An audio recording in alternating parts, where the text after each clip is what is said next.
Hello and welcome to MajorWood Studios. I'm Ryan Greenwood, and today we're going to be doing the final part of our live 3D modeling. I do apologise that this has taken a little bit longer than we expected, but we've had lots of stuff going on in the background there. So let's just jump straight into it, and I will share my screen with you. So as you can see, here we are. This is what we've been modeling, and I've just thrown a few textures onto there because that is what we are going to be doing today. We're going to be doing the textures and the materials. So just have a little wing around. You can't really see it quite load up right there. So yeah, so we're going to be adding the text. Oh yeah, actually, if you look down here, you can see the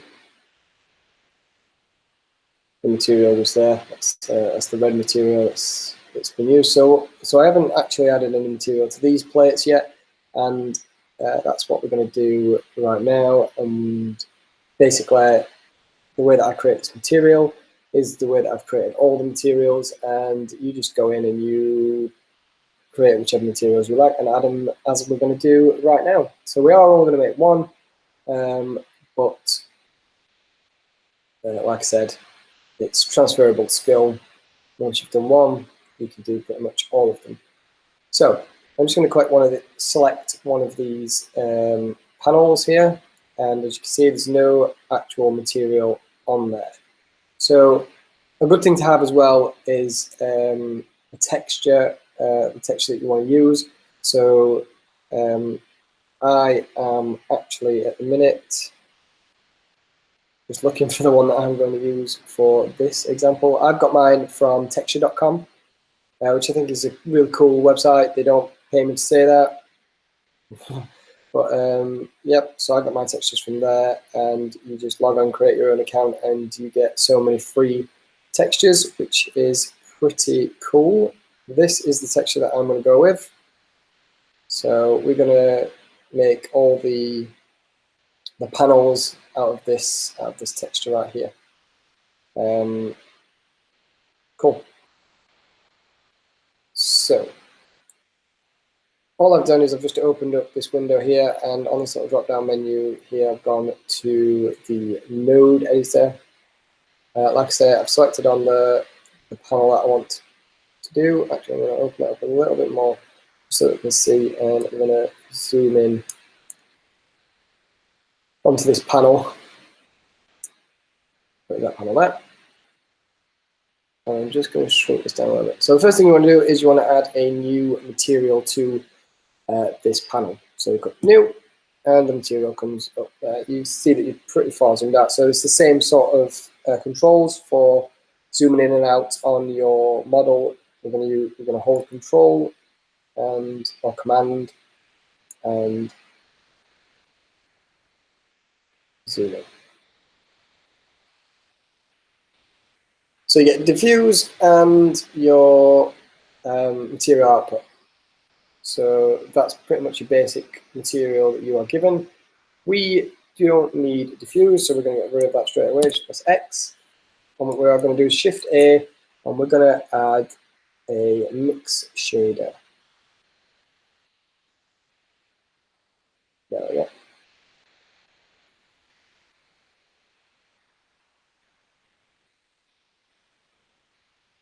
Actually, what I'm going to do is I'm going to start from the back and work my way forwards, because that way it'll all be done when you edit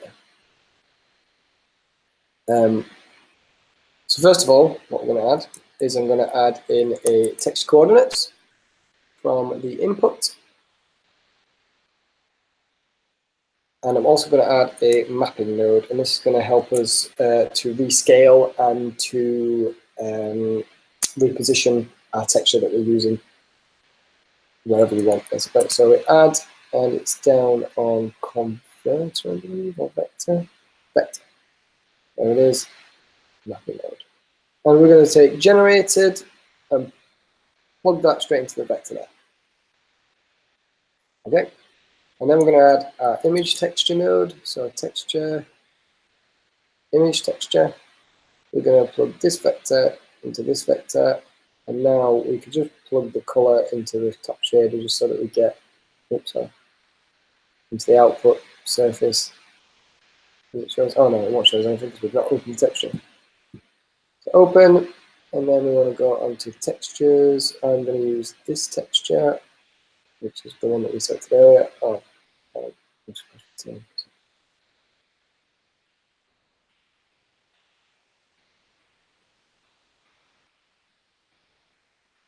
alright, we're not worried about the fact that it's not loading in there yet, but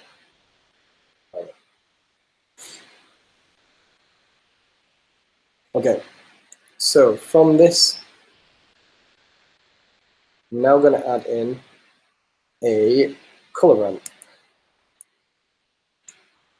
And I'll explain why everything in a sec. So we're going on to converter, color ramp, and the color goes into the factor. And then we're going to have to move these over a little bit. Yes.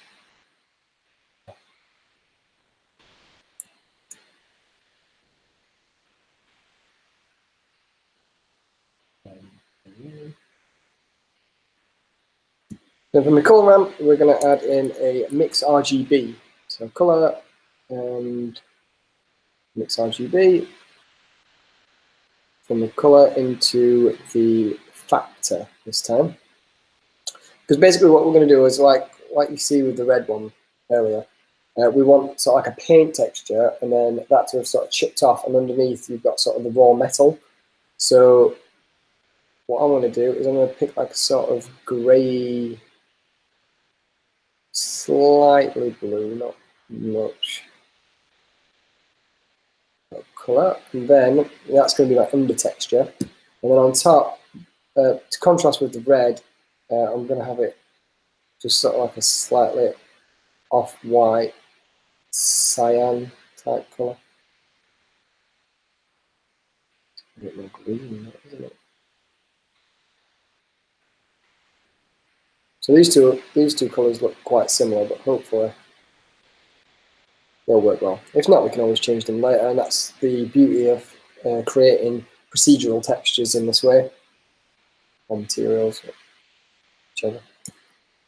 So now we're going to add our diffuse back in, shader, diffuse, and that's going to go straight into the colour. And then our colour is going to go into another mix shader, Shift 8, get the add window up, and then the shader's there, mix shader, and to top. And put this mix shader into there. So that's one half of the way we're going to do it. And basically, it's a way of mixing two colours procedurally, generating it procedurally, and mixing two colours to create what we want to create.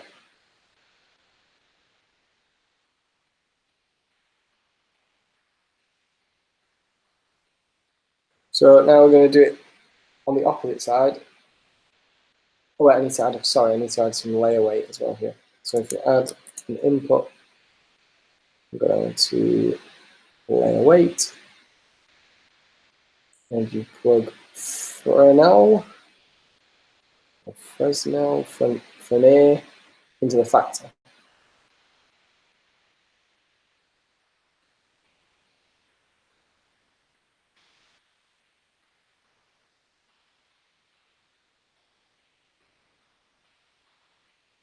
Worried that that's not seems to be doing what I want it to do.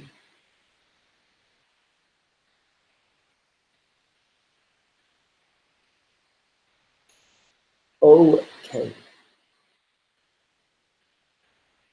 So now what we're going to do is we're going to start at the back again, and we're going to create another procedurally generated texture, and we're going to mix these two together. So you've kind of got like the paint chip and then sort of texture within the paint itself. So we're going to go add input geometry.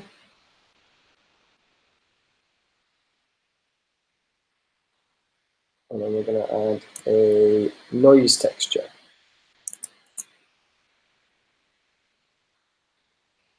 There it is. And these are both going to go into a mix RGB, so color, mix RGB. We're going to take the color from the noise texture, and we're going to take the pointiness from the geometry. We'll mix these two together.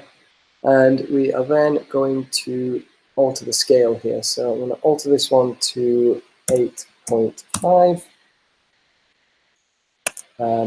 The middle one is going to be 15. I mean, you can play around with this. You don't have to use my numbers, but I'm just telling you the numbers that I found, and that's 0 to work pretty well for me.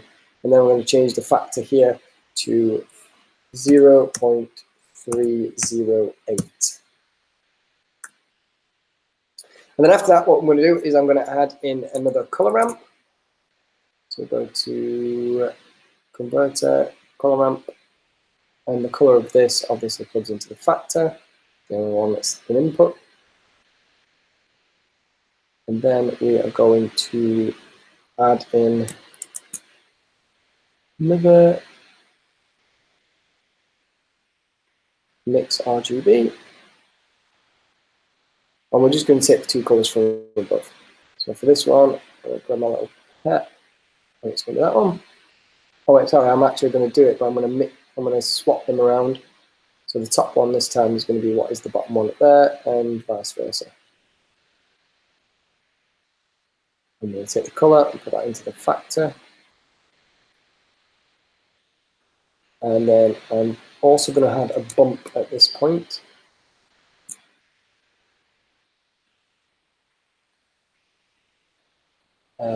Where am I? Vector. Bump. Slide in there. Gives a bit more space.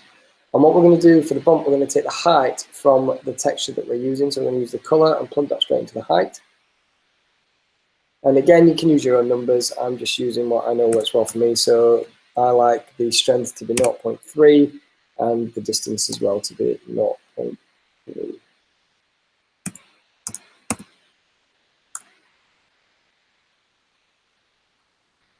So then we're going to take another diffuse data, and we're going to plug the color straight into that one. Again, we're going to have another mix shader, and you'll see why in a minute, because we're going to add some glossiness, and everything has a little bit of glossiness. So we'll stick that one into the top shader, take the Frenet from here, and also add this one. And we're going to keep it at 50-50. So now we're going to add the glossiness in. Shader glossy. We'll turn this to sharp. We'll go into the bottom one there, bottom one there, and we're going to take the bump now, and we're going to plug the normals from the bump into the normals of both of the diffuse shaders and also the glossy shader. Let's stick that in there. Stick that one in there. And stick that one in there. So now you see you're getting a little bit of the detail coming through, but we haven't actually played with any of the mapping settings or any of the color ramp yet. So this is where you'll start to see it kind of come together. But you see that you get a nice painted texture on there. And I think if we were to render this, well, actually, if we just go to view, local or global, and then zoom in on this particular part, and then render it. Is it going to work? Yes.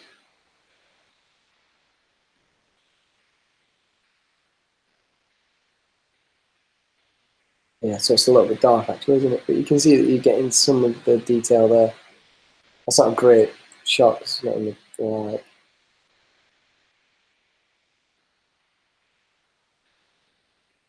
This side better. I'm just spinning it around just to see, get a better angle.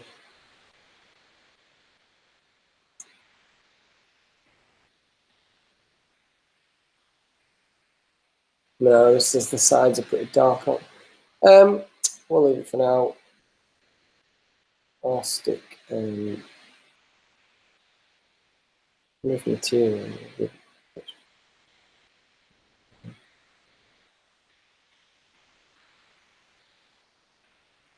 Okay, so you can see that you're getting a little bit of something on there. It's not great at the minute, but we're getting a little bit of detail going on. So what I'm first going to do is I'm going to alter the scale and see if we can make it look a little bit better. So I'm going to first try 0.75 for all of these, and then we'll see. It's basically trial and error now. It's a case of altering the numbers and seeing what you get. It doesn't look like I did much at all, does it?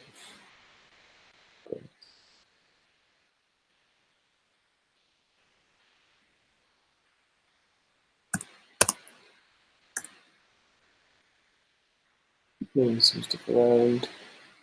So obviously you've got your location, your rotation, and your scale, and which, in theory, would move the generated map.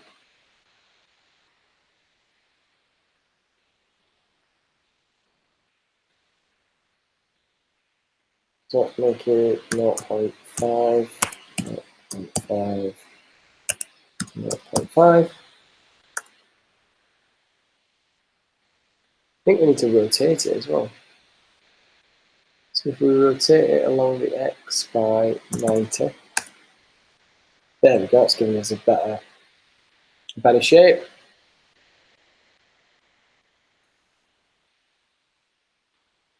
Much better shape, I think. And then again, I still think it's too big, so if we're doing 0.25, 0.25. The reason why I'm keeping them all the same is just because I don't want to warp that thing. Oh, actually, so that's making it bigger. My bad. Sorry. I'm supposed to be the one that knows what he's doing.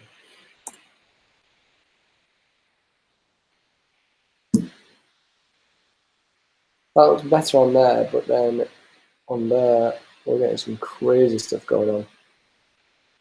Let's go back to his 0.75, which we did earlier.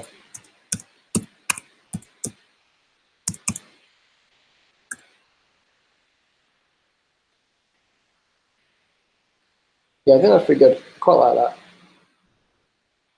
I'm going to stick with that scale.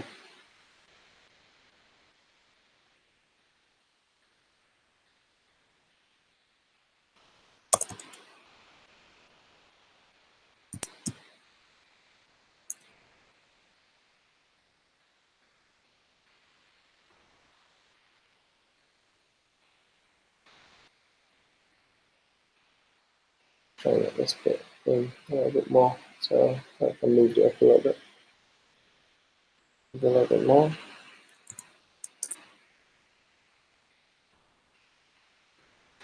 I'm quite happy with that. So that's moved everything across. Now, if we alter this here, oh, not that bit. The actual mark. This is where we'll get. Oh, background. We just crashed, guys. We just crashed. I'm gonna get it back up. Oh, that means what we need to see.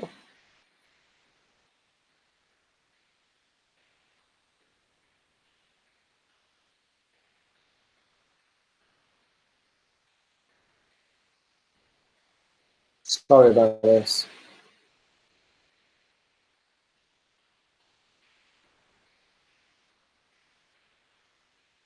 So as you can see, if we were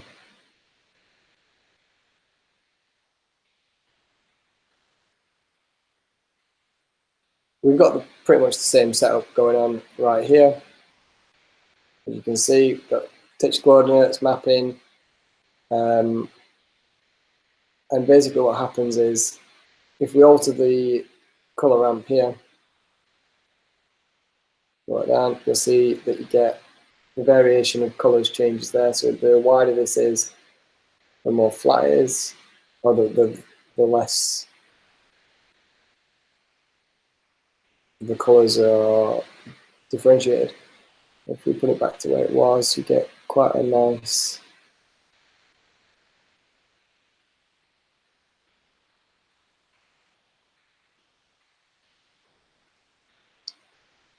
we have a nice range. Whatever it was. Well, that's kind of what we're creating. So we're creating the different textures in the paints. Whereas if we get rid of this, yeah.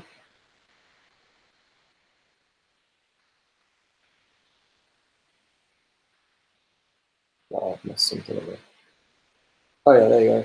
It did change. It just took a while to remember that it had. Basically, the colours underneath are also affected by the pointiness of the object. So if you get an edge, oops, get an edge, it might be a little bit more worn or appear more worn.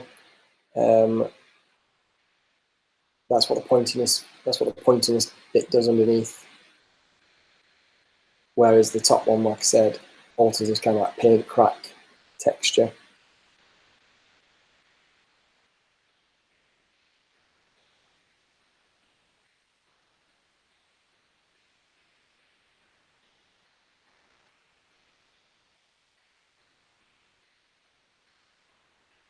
I'm going to revert because I liked the way it was before and messed it up.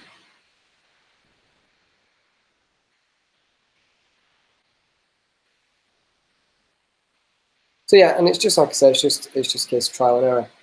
So what I'm going to do, so once you've created one, once you've created a texture, obviously we were going to create this one. We were pretty much there. It was just a case of tweaking it. But what you can do, once you've got one, you can create your others off the back of this. So we'll go back to the panel that we were trying to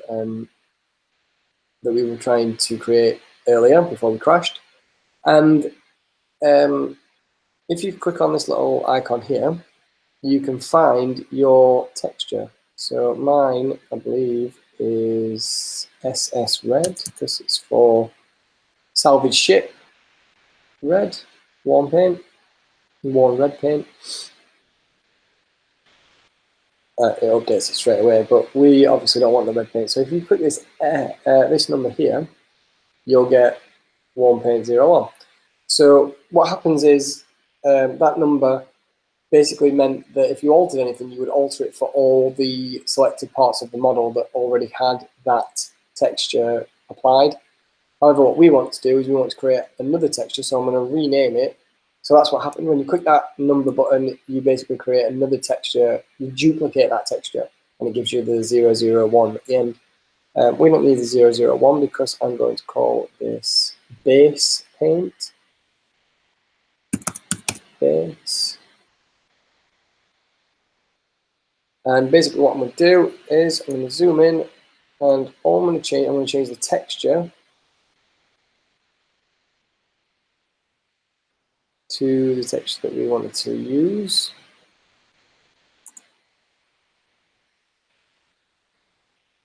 I'm going to change the color to like I said. Oh no, we've got to crash again.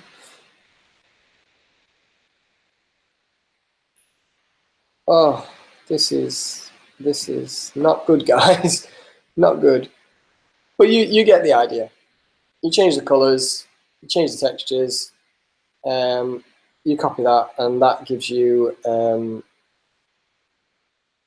will give you the chipped paint effect. And you can use like any texture you want. I've obviously gone for the sort of hull style like plates that are all riveted together. You can use whatever colors you choose to use. If you want to create something that doesn't really have a texture, it's just sort of like a flat sort of chrome or anything like that, the easiest way to do it is like I've done this brass color. I'm not going to attempt to create any more materials because I think my machine is just going to die. It just doesn't have the power at the minute. I think it'll just crash again. So if you're wanting just like a metal texture or any other kind of texture, it's just a simple diffuse, glossy, mix shader, and straight into the surface. Now for metals, your glossy will always be a lighter shade of the actual material, the base metal, the diffuse. Whereas if anything else, keep your glossy at white, keep the glossy color white, and they're all the different types. So like a sharp one is going to give you a more reflective surface, whereas the others, I mean, just play around with them, go through and see. They kind of give you more of a refracted look. But like I said, play around with them, and you'll get a nice results, hopefully. I wanted to go a little bit more in depth with this, but it seems that my computer just does not want to handle it and keeps crashing. So yeah, go ahead and just play around. What the things that I've done since we last saw each other, I just added some more detail to it, really, and this is the key. I think you can never have too much detail. So as sort of like a final sign off for this video, which I was expecting to be a little bit longer, but isn't. If you need to check out the node tree, obviously just go back and keep rewatching the bit that we did. The node tree stays the same, and yeah. Oh, there's also these. So if you wanted to add decals, so basically I've got this image texture down here, and this is actually done in a slightly different way. So this is just an image texture that's gone straight into bump. Is just for the, obviously, to give it the raised textures where the dirt is. Image texture straight into the diffuse, and then obviously giving it a glossy again. Bump into both. I always like to do bump into both because then it gives you the idea that the mud and the texture and everything is actually on top of the object. Whereas if you just got rid of the bump off of the glossy, you can see that it's kind of like gives you the shine over the top, and you kind of look like you've got like a varnish over all the bumps and the cracks and everything. Which for this particular one, I mean, sometimes like wood grain, if you created like a wood grain and use the bump texture to give it a bit more depth, but then you want to add like a varnish top for a table or something, then that obviously by all means you wouldn't want to add that in there. But I think for what we're creating, it's gritty, it's like metal, it's been charred, it's out in space, things have like butted up against it and stuff. So yeah. So other than that, really, like I say, follow the node tree, textures, into diffuse, into your mix shader, into your material output. I always use the Frenet as the factor, just because I think it gives me a more natural blend between the diffuse and the glossy. So we take that away. You'll see you can get this sort of like silvered look, and you can fiddle about with that too. So with a mix shader, if you're going more towards 0, you are taking more of the top value than the bottom value. If you go more towards 1, you are taking more of the bottom value, bottom input over the top input, as you can see reflected down here. So you can get something very similar to the Frenet, but Frenet is something that happens like naturally in life, where basically if you can watch a minute, because that's very close to what it gives you. But you also get as objects come away from you, you get like almost a halo effect, I dare say. Right, so when you plug that in there, you see how you get sort of like some of the backlighting happening there. It's very subtle, but subtlety, the devil's in the detail. So let me take that away.